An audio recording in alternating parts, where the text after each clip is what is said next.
سلام دوستان، به اتاق خیاطی من خوش اومدید. بریم با هم دیگه با پنلای زیبامون یک کیف جدید بدوزیم. از این کیف میتونید به عنوان جامدادی کیف لوازم آرایش یا لوازمات دیگه استفاده کنید.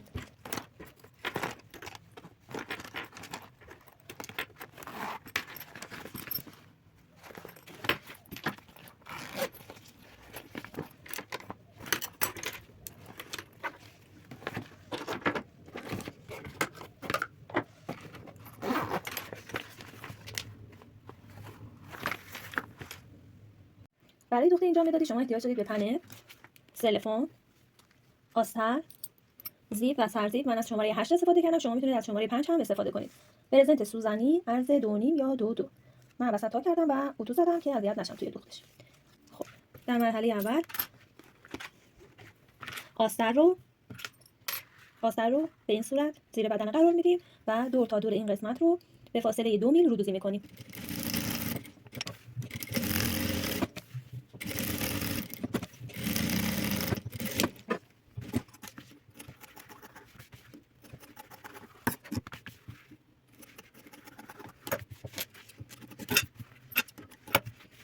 قسمت بالا رو نواردوزی میکنیم.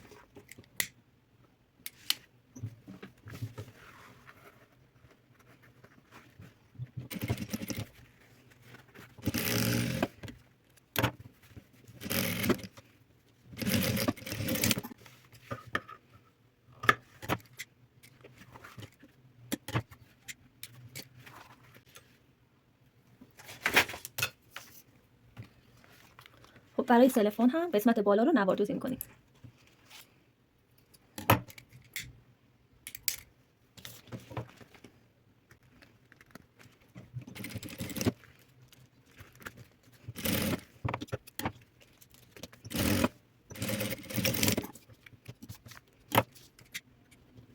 خب بعد از اینکه سلفون رو نواردوزی کردیم، نوبت میرسه به زیپ.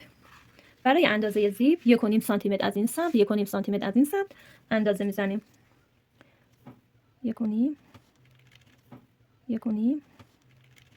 با خودکار حرارتی علامت بزنید. خب از این نقطه تا این نقطه میشه اندازه زیپمون.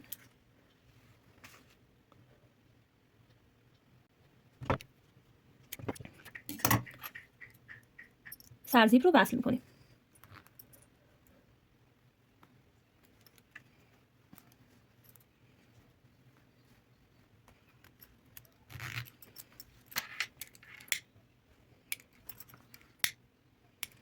لبه های زیپ رو نواردوزی میکنیم.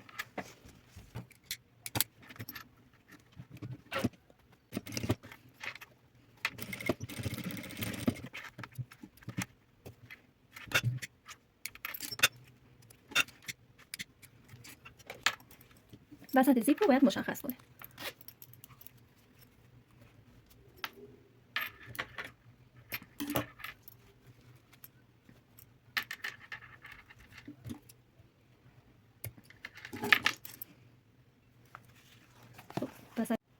وسط بدنه اصلی کیف رو مشخص میکنیم و وسط سلفون.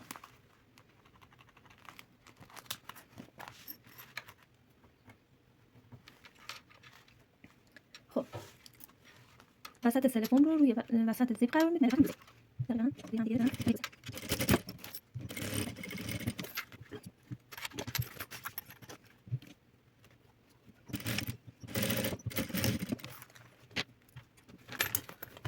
بعد از اینکه سلفون رو دوختیم،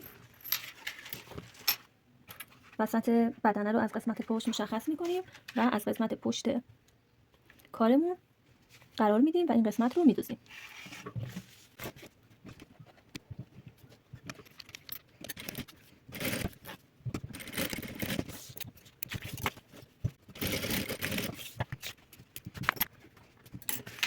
به این صورت روی هم دیگه قرار میدیم و دور تا دورش رو سوزن میزنیم.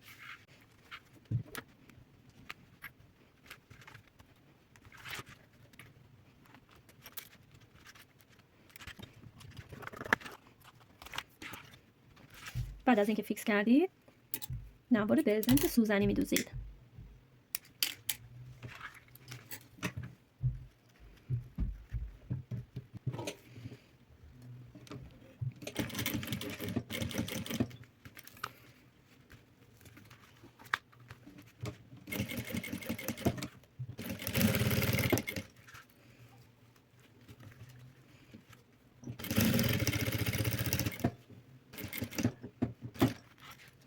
پایه رو میدیم بالا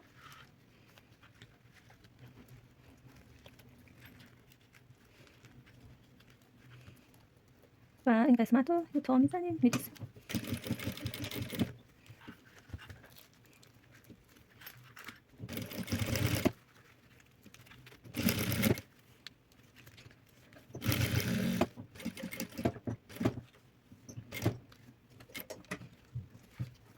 مونده به لبه.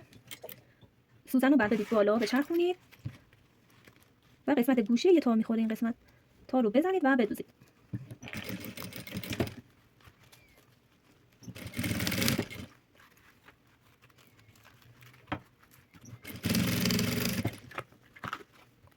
به این قسمت که رسیدید میتونید قیچی کنید و یا میتونید 10-12 سانتی متر بدوزید که به صورت بندینک در بیاد.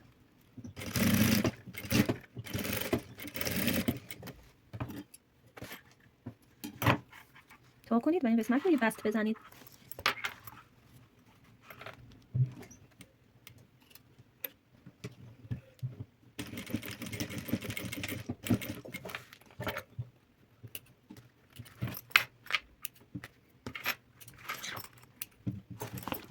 به این صورت